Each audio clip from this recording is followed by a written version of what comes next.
Olá, eu me chamo Luiz Adamo e sejam bem-vindos ao nosso boletim informativo de soja e milho, que a gente traz aí diariamente para vocês, trazendo sempre as notícias mais relevantes para o mercado de soja, milho, principalmente em relação a Chicago, a questão do milho também na B3, dólar aqui dentro do Brasil, o mercado de prêmios para a soja e também alguns pontos relevantes à questão climática. Então fique com a gente para acompanhar as notícias que tiveram relevância no mercado de hoje.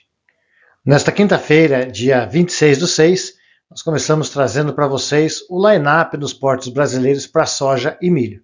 E observamos que o line-up para soja ainda se encontra em 8,8 milhões, falando aí de junho e julho. Já no caso do milho, bem abaixo, com 1,38 milhões de toneladas. Mostrando assim que os embarques dentro de julho devem continuar fortalecidos para a soja. E em relação à soja, a ordem de line-ups por portos começa com Santos com 3,1 milhões de toneladas, Paranaguá com 1,68 milhão de toneladas, Itaqui com 1,41 milhão de toneladas e Barcarena com aproximadamente também 1 milhão de toneladas. Já no milho, a ordem de volumes começa com Santarém com 648 mil toneladas, Paranaguá com 315 mil toneladas, Itacoatiara com 161 mil toneladas e São Francisco e Santos com aproximadamente 130 mil toneladas. Destaque aqui é os portos de Itaqui e Barcarena, que ainda não possuem milho em seu line-up, mostrando que devem rodar full na soja nesse período. E também aproveitamos para informar as exportações semanais americanas.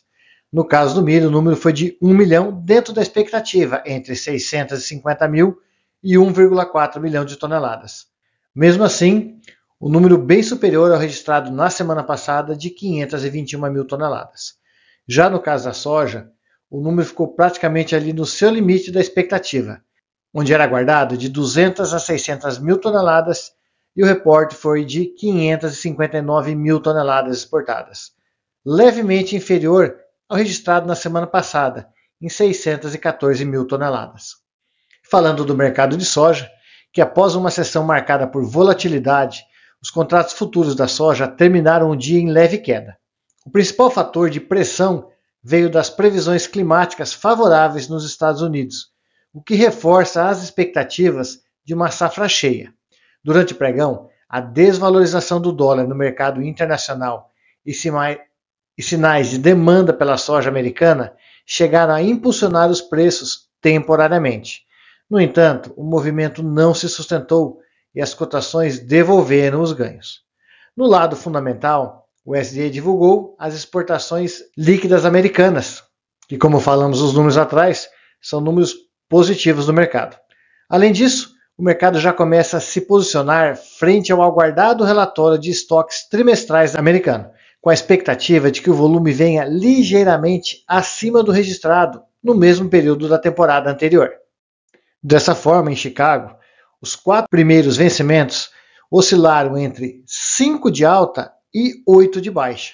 O fechamento ficou levemente na casa de 2 cents, o que representa mais ou menos 0,2%.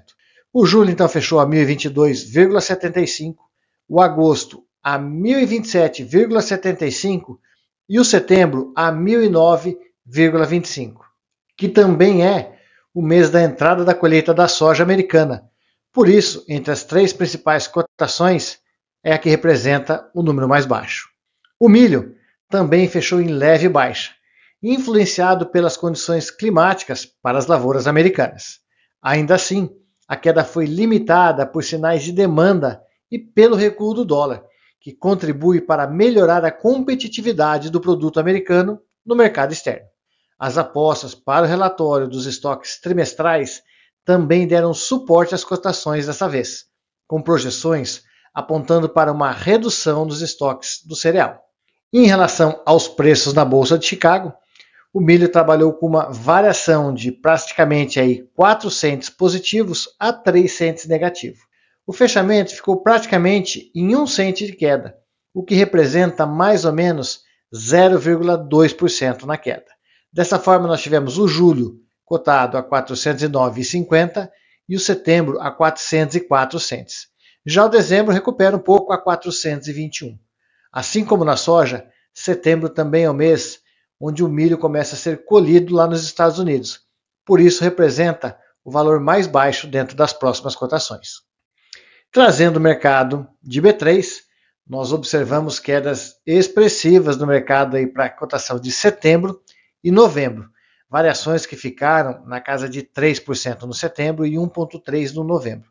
Em compensação, o julho teve alta novamente de 0,61%, fechando cotado a R$ 64,14, onde esse movimento de melhora em relação ao julho está atrelado ao atraso da colheita e o baixo volume ofertado pelo produtor brasileiro, dando sustentação à demanda de julho.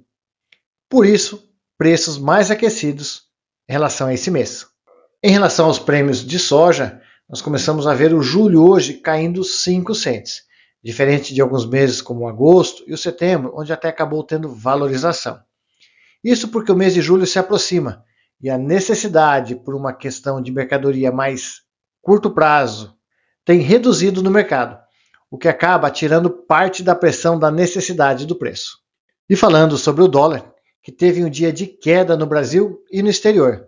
No cenário internacional, a desaceleração do PIB dos Estados Unidos no primeiro trimestre e as críticas de Donald Trump ao Banco Central americano trouxeram dúvidas sobre a independência da autoridade monetária, o que enfraqueceu a moeda americana. Já no ambiente doméstico, a revogação do decreto que aumentava o IOF animou o mercado, embora tenha levantado dúvidas sobre a sustentabilidade fiscal do governo. Para completar, a inflação mais branda no Brasil reforçou a tendência de alívio, em linha com o movimento global. Isso acabou fazendo com que o dólar, perto do fechamento por volta das 4h30 da tarde, estivesse cotado a 5,4926, queda de 1,2%, muito próximo da mínima do dia, que foi de 5,4911, para uma máxima de 5,5621. Por isso, os preços em reais hoje, com queda de Chicago e dólar, acabou também em queda. Dessa forma, as notícias mais relevantes do dia foram relacionadas à demanda pelo produto americano e condições climáticas favoráveis para os Estados Unidos, exercendo assim pressão nos preços. Fiquem todos com Deus, um forte abraço e até o nosso próximo vídeo.